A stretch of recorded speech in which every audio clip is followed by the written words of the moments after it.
A man walks by when he is noticed by two muggers. They recognize him as the famous hero Invulnerable and are eager to attack, hoping to make a name for themselves.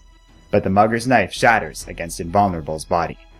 Surprised, the hero knocks one of the crooks into a car and shatters the other man's jaw. A news crew is quickly on the scene in response to this, and not wanting to expose himself, Invulnerable flees the scene. At Casey's school, she and Stephanie approach a boy named Wes. They ask him about what he thinks would happen if Invulnerable had a kid. However, Wes has read enough comics to read between the lines, and he's able to quickly deduce that they are asking this because Casey is actually Invulnerable's daughter. The girls are surprised and impressed at this, but Wes warns the two that they need to protect Casey's identity more carefully in the future. Wes also demands to see proof of Casey's powers, to make sure this isn't all some elaborate prank, so Casey gets a pen and shatters it against her body. Wes is amazed at this. Casey then asks how Invulnerable got his powers, hoping that this knowledge can be used to get rid of her own enhanced abilities. Wes views this as shallow, commenting that if he had powers, he'd do something with them, not try and run away. Back at his home, Invulnerable is reading a paper when he spots something that disturbs him. A small report talking about how a young girl saved a boy from a car crash. The hero immediately suspects this to be Casey, manifesting her powers for the first time. He contacts his friend, Detective John Strong, and though the man thinks Invulnerable is being paranoid, he agrees to tail the hero's daughter and keep an eye on her. Over at the school, the girls join Wes for lunch. He brushes this off as an act of pity, but Casey explains that she trusts him and that they really need his help. Casey's boyfriend Jesse sees this and teases Wes, but backs off when Casey explains that the young man is their friend. After lunch, Wes continues to pressure Casey into becoming a superhero, when suddenly Jesse accidentally charges right into her. While Jesse is knocked flat on the floor, Casey doesn't move an inch. Though she is able to play this off as nothing, Wes points out that acting this way too often will become suspicious.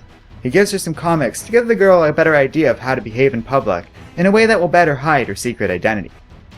Casey is annoyed at this and leaves, aggravated, but Steph comforts Wes, knowing the young man is only trying to help.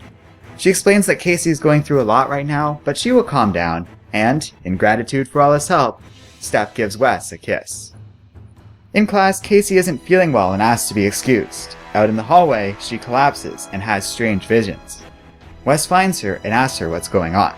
Not understanding what is happening, Casey asks if he and Steph can meet with her after school so they can figure things out. She visits the nurse, who can't find anything wrong with Casey and instead sends her home early to get some rest. On the way, she notices John tailing her and is able to escape from the detective. He calls Invulnerable and says it probably would be best if the hero talks to her himself. Reluctantly, the man agrees.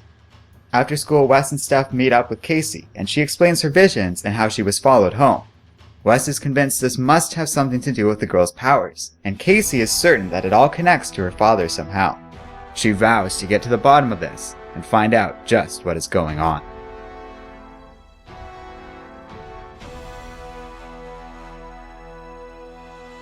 Hello and welcome to Comic Island.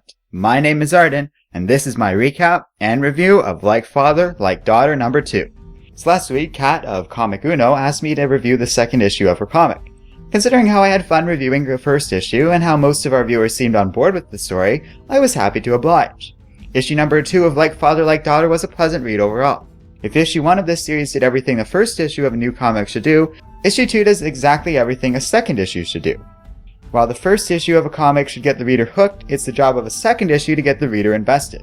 And that's exactly what this comic does. This isn't an action-heavy comic, but it does set up the characters quite nicely. Casey, Steph, Wes, and Invulnerable all shine here, so it's easy to become invested in them. I also think the mystery behind Casey and Invulnerable's powers is quite intriguing. It seems some sort of clandestine organization with ample resources involved in all of this somehow. It'll be cool to see how exactly this plays out, which brings me to my recommendation for this issue. I like the writer of this comic, Kat, and I consider her a friend of the show. She did a review for us before, and I've been on her show Media Madness on Comic Frontline a couple of times. But my biases aside, I really do think something special is here. If you enjoyed this video, I do ask you consider supporting the writer. Like Father, Like Daughter has been a fun series for now, but it needs support to keep going. Unlike the giants of Marvel and DC who we usually review, independent comics like this tend to rely on a much tighter budget and have a greater deal of trouble finding an audience and funding. So if you can, it would be great if you could help Kat out. provide the link in the video description. And that's everything. Thanks for watching this video, and don't forget to like, subscribe, and keep reading comics.